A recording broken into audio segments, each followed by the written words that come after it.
తెలంగాణ రాష్ట్రం వచ్చినప్పటి నుంచి 2024 వరకు బీసీ ఫైనాన్స్ కార్పొరేషన్ కేటాయించిన బడ్జెట్, తెలంగాణ రాష్ట్రం వచ్చిన మొదట్లో ఎంత బడ్జెట్ ఉండే ఆ బడ్జెట్లో మనకెంత కేటాయించారనే తర్వాత లాస్ట్లో చెప్తా.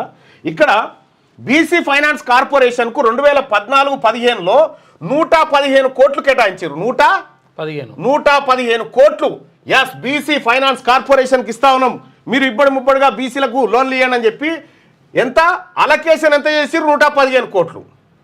ఖర్చు ఎంత పెట్టిరు? 25 కోట్లు.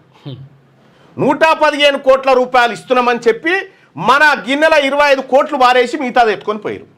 ఇది 2014-15లో. 2015-16లో 156 కోట్లు. 156 కోట్లు ఈసారి బీసీలకు ఫైనాన్స్ కార్పొరేషన్ కింద ఇస్తున్నామని చెప్పారు. 156 కోట్లు అని చెప్పి ఇచ్చిందంతా 15 కోట్లు ఇచ్చారు. 15 కోట్లే పెద్ద రాగం తీసి కల్వకుంట్ల పాట బాడినట్టు చేశారు.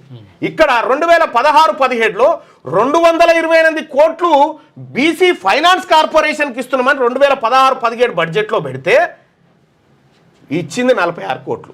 228 కోట్లు పెడితే 2017-18లో ఇదొకటి ఇచ్చిరు, ఏది 71 కోట్లు అని చెప్పారు, ఇది 71 ఇచ్చిరు, అది గొర్రెల స్కీమ్లకు మలిపిరు.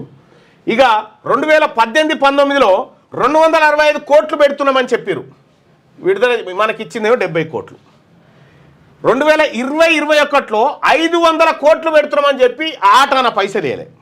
2021-22లో 500 కోట్లు పెట్టి ఆటాన పైసలు కూడా ఇవ్వలే. 2023-22లో 303 కోట్లు అని చెప్పి సింగిల్ ఎన్పీ కూడా బీసీ ఫైనాన్స్ కార్పొరేషన్కి ఇవ్వలే. ఇక 2023-24లో 503 కోట్లు పెడుతున్నామని చెప్పి ఇగో బడ్జెట్ రిలీజ్ చేస్తే 500 కోట్లు అయితే ఇందులో 481 కోట్ల రూపాయలు ఖర్చు పెట్టినట్టుగా లెక్కలు చూపించారు. సరే, వీళ్ళ లెక్కల ప్రకారమైన మొత్తం బీసీ ఫైనాన్స్ కార్పొరేషన్కు మొత్తం తెలంగాణ రాష్ట్రం వచ్చిన తర్వాత తెలంగాణ రాష్ట్రంలో బీసీలు 162% మంది బీసీలం.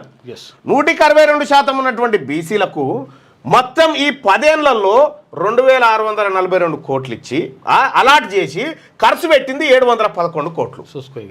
అంటే ఖర్చు 73% నిధులను బీసీ ఫైనాన్స్ కార్పొరేషన్కు అలొకేషన్ చేసి ఖర్చు చేయలే.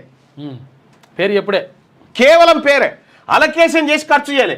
విడుదల చేసిన బడ్జెట్ ఏమో 2642 కోట్లు, ఖర్చు చేసిందేమో 711 కోట్లు. ఖర్చు చేయని డబ్బులు 1930 కోట్లు.